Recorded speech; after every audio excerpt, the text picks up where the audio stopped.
हमें बताया कि भारत में पहली बार जनगणना कब हुई? 2011 में। तब फिर कब हुई? कोई बताए? किसी को आइडिया है? Do you have any gas? किसी के पास कोई गैस है? भारत की जनगणना सबसे पहले भारत में कब हुई? 1958 बता रहे हैं, गलत जवाब। और कोई बताइए? चलिए मैं बताता हूं, अगर आपने नहीं पढ़ा तो आपको पता होना चाहिए। 1872 में पहली बार जनगणना होती है, अंग्रेजों के समय में। किसके समय में? उस समय थे लॉर्ड मेयो, गवर्नर जनरल थे, एक लॉर्ड मेयो नाम था उनका। मेयो के समय में 1872 में पहली जनगणना होती है, लेकिन वो नियमित रूप से जनगणना नहीं थी। नियमित रूप से जनगणना पूछेगा तो बताएंगे 1881। कब बताएंगे? 1881। 1881 में नियमित जनगणना शुरू हुई। उस जनगणना कितने साल पे होती है? 10 साल पे। 81 के बाद कब हुआ होगा? 1891 में। 2001 में। 2001 के बाद कब हुई? 2011 में। 2011 के बाद कब हुई? 2011 के बाद कब हुई? 2021 में नहीं हुई। क्यों नहीं हुई? कोविड आ गया, कोरोना काल आ गया। उस समय आदमी खुद को बचा रहा था कि आदमी गिनेगा, सोशल डिस्टेंसिंग कर रहा था कि 2 मीटर दूरी, मास्क है जरूरी, तो आदमी गिन सकता था? नहीं। तो कोविड के कारण, कोरोना काल की वजह से 2021 की जनगणना टल गई और वो अब हो रही है 2027 में। नियमित जनगणना कब शुरू हुई? हाँ। और कौन सी जनगणना बीच में टल गई? 2021 वाली। क्यों टल गई? क्योंकि कोरोना काल, कोरोना महामारी आ गई, जिस वजह से वो टल गई। और अब कब हो रही है?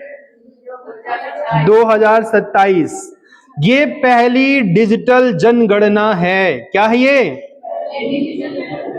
डिजिटल का मतलब समझते हैं? डिजिटल का मतलब होता है पूरी तरह से मोबाइल पर होना, पूरी तरह से कंप्यूटर पर होना।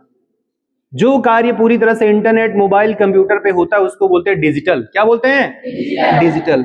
इससे पहले 2011 की जनगणना, 2001 की जनगणना पेन पेपर पे हुई थी, कागज पे हुई थी। किस पे हुई थी? कागज पे हुई थी, पेन पेपर मोड पे हुआ था, तो वो डिजिटल नहीं थी।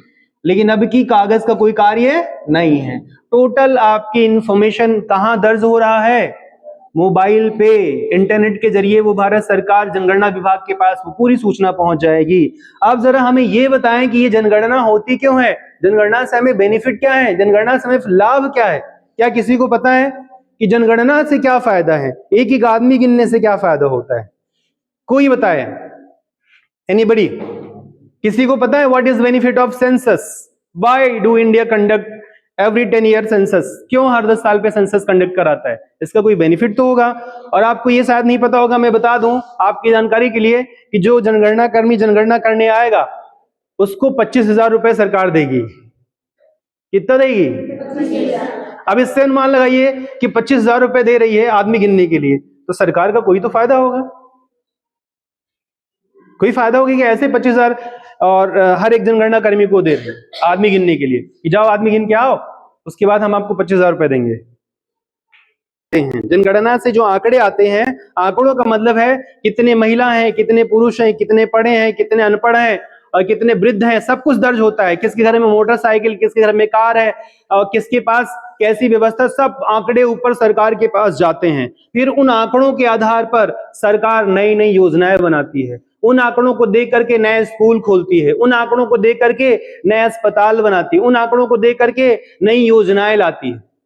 आंकड़ों में ये निकल के आ गया कि उड़वा ग्राम सभा में सबके पास कार है, उड़वा ग्राम सभा में सबके पास एलपीजी कनेक्शन है, उड़वा ग्राम सभा में सबके पास नल जल व्यवस्था है, जल जीवन मिशन पूरी तरह से संचालित है। तो भविष्य में आपके गांव में अब कोई सुविधा नहीं आएगी। समझ गए? लेकिन आंकड़ों में ये निकल के आया कि उड़वा गांव में बहुत पिछड़ापन है, यहाँ पे शिक्षा का स्तर बहुत कम है, यहाँ जो है मेडिकल फैसिलिटी बहुत कम है, यहाँ के लोग कम पढ़े लिखे हैं, यहाँ पे एलपीजी कनेक्शन बहुत कम है, यहाँ जल की व्यवस्था बहुत कम है। तो अगली बार सारी योजनाएं आपके गांव के लिए आएंगी, अच्छे स्कूल खुलेंगे, अच्छे अस्पताल आएंगे। अब बात समझ में आई? जनगणना क्यों कराई जाती है?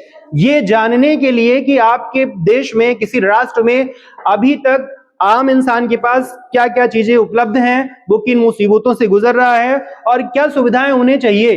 उसकी जानकारी कैसे होगी? जब आदमी की गिनती होगी, जब आदमी के घर में उपलब्ध सुविधाओं की जानकारी होगी, उसके आंकड़े आएंगे, तभी तो सरकार तक ये बात जाएगी कि इस क्षेत्र में, अमेठी जिले में या उत्तर प्रदेश में, राज्य विशेष में, जिला विशेष में, गांव विशेष में इतना पिछड़ापन है या इतना तरक्की कर गया है। तो जहां तरक्की हो गई है वहां की चीजें रोक करके जहां पिछड़ापन है वहां पे दी जाए सुविधाएं। यही तो होता है।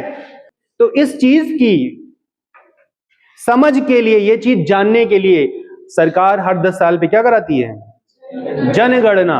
इंग्लिश में बोलते हैं सेंसस। क्या बोलते हैं? ये सेंसस होता है। तो जनगणना के आंकड़ों से हमारे देश की दशा दिशा तय होती है, हमारे देश का भविष्य निर्माण होता है, हमारे देश की स्थिति भविष्य में कैसी होगी वो जनसंख्या के आंकड़े निर्भर करते हैं।